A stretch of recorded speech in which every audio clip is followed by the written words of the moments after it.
அதே மாதிரி யாரு வந்து கோல்டான கிளைமேட்ல இருக்காங்களோ இவங்களுக்கு வந்து ஏஜிங் வந்து ஸ்லோவா நடக்கும் அப்படின்னு சொல்றாங்க. ஏன்னா இந்த கோல்டு கிளைமேட் இருக்கு பாத்தீங்களா, நான் ஏற்கனவே சொன்னேன் ஃபாஸ்டிங் டைம்ல அந்த லாங்குவிட்டி ஜீன் வந்து ஆக்டிவேட் ஆகும் அப்படின்னு சொல்லிட்டு, அதே ஜீனு அதே லாங்குவிட்டி ஜீனு கோல்டான கிளைமேட்ஸ்லயும் அது வந்து ஆக்டிவேட் ஆகும். ஃபார் எக்ஸாம்பிள் யாரு வந்து குளிர் பிரதேசத்துல வாழ்றாங்களோ இவங்களுக்கு வந்து முதுமை அடைகிறது வந்து கொஞ்சம் ஸ்லோவாகும்.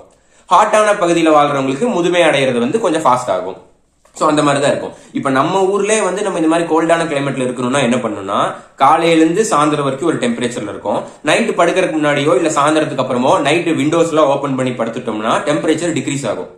டெம்பரேச்சர் காலையில இருந்து சாயந்தரம் வரைக்கும் ஜன்னல் மூடி இருக்கிறதுனால 28 டிகிரி செல்சியஸ் இருக்குன்னா, நீங்க நைட்டு படுக்கிறதுக்கு ஒரு 2 மணி நேரத்துக்கு முன்னாடி அதுக்கப்புறம் நைட்டு படுக்கும் போது ஃபுல்லா நீங்க ஜன்னல் திறந்து வச்சுட்டீங்கன்னா 28 டிகிரி செல்சியஸ் வந்து ஒரு 23, 24 அந்த மாதிரி இறங்கும். சோ கிளைமேட் அதாவது டெம்பரேச்சர் கூலா இருக்கிற பகுதியில் இருக்கிறவங்களுக்கு ஏஜிங் ஸ்லோவா நடக்கும், முதுமை வந்து அவங்க லேட்டா அடைவாங்க அப்படின்னு சொல்றாங்க.